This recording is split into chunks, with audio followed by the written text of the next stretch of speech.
Setelah kesuksesan Redmi 13C kemarin, NFC, layar HD Plus, kuning Gorilla Glass. Nah, untuk kelebihan lain, kita bahas di video ini ya. Well, akankah produk daur ulang ini bakal sesukses Redmi 13C ya? Langsung bahas aja yuk. With me A and the letters and always stay tuned.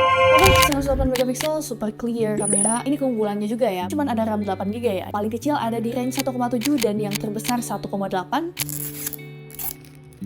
Kayaknya Redmi 13X ini ada ucapan terima kasih. Dan ini kayaknya brandingannya boxnya nggak akan berubah ya. Oke, kita preview dulu nih. Tapi dalam isiannya dulu ya. Casingnya ini bukan casing yang bening ya. Guide juga ada disatuin sama garansinya. Kayaknya ini bahannya kayak plastik lentur kayak gitu ya. Oke, kira-kira ini bakal menarik gak ya? Ya cuma 100 megapiksel aja ya. Kalau spek sekilas yang outstand di sini 5030 mAh. Standar juga sih, cuma nambah 30 mAh. Ini warna midnight black. Ada dua varian warna lain kayak silk gold dan juga silk blue ya, ini yang desainnya kekinian. Tapi kayak aku rasa yang hitam ini kayak kelihatan gak fresh dibanding warna yang lainnya. Desainnya baru ya, tapi masih mirip sama series 13C yang dirilis 1 tahun kemarin. Seharusnya bisa lebih mateng gak sih desainnya? Bobotnya di 200an gram, ukuran di 168 x 76 x 8,3 mm. Detail logonya ini aku liatin ya kayak gini, ya masih sama kayak 13C kemarin sih pokoknya. Terus di belakangnya ada kamera utama di 108 megapiksel dan kamera makro tambahannya di 2 megapiksel aja sih. Dan ada flashnya yang terang juga. Mungkin aku saranin beli warna non hitam aja ya biar lebih up to date aja gitu desainnya. Oke, framenya dia pakai solid polikarbonat. Ada juga nih volume up and down. Terus di sini ada fingerprint beserta powernya ya. Bagian bawah ada speaker USB Type-C, mikrofon kayak gitu-gitulah. Hayo jacknya kemana? Nggak disediain nih. Bercanda-bercanda. Ada nih di atas sini dan ada infrared blaster buat sensor remote tuh AC dan lain sebagainya. Di area sini jelas ada 2 nano 1 micro SD tapi eMMC sih, speed memorinya bakal agak lambat buat ketebalannya di 8,2 mm.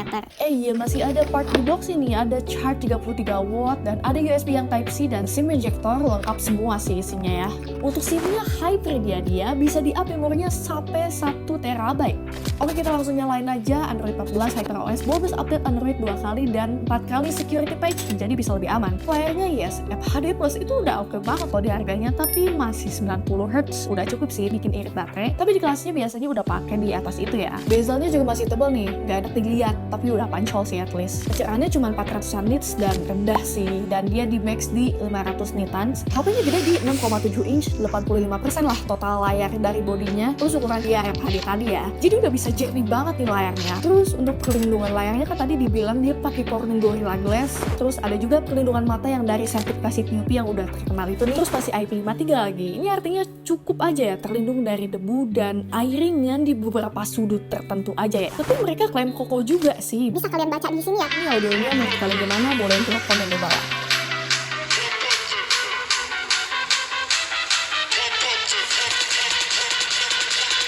Chipsetnya Helio G91 Ultra, gak jelek sih, tapi buat game gak terlalu kenceng. Skor Antutunya juga yang kebilang gak tinggi banget. CPU-nya octa-core dan GPU-nya Mali, bla bla bla, ini kalian baca aja.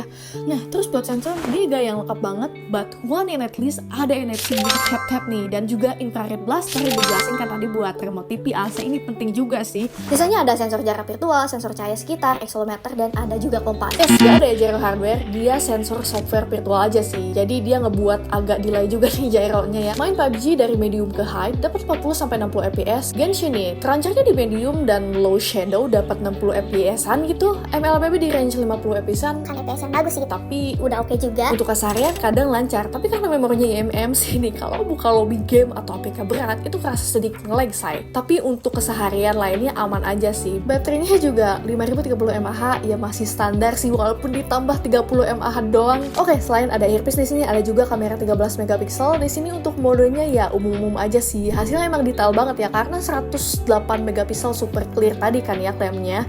Flashnya juga terang tapi gak ada pengaturan setting tingkat kecerahannya. Saturasinya oke juga. HDR-nya standar sih. Kamera depannya juga bagus juga. Nah, karena sensor gyronya bukan hardware nih, jadi stabilizernya ya gak ada. Padahal hasil kameranya tajam dan detail oke di kelasnya. Suaranya gak sebagus itu, tapi dibanding HP sejuta lain, ini mikrofonnya gak keresekan banget ya. Dan cukup jelas juga. Oke, sisanya kalian bisa nonton audionya sampai habis ya.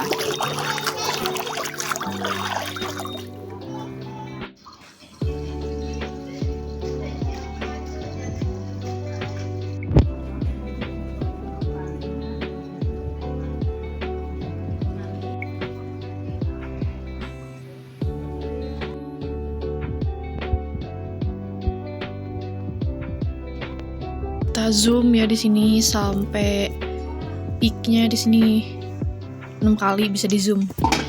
Oke, tapi ini kurang enak.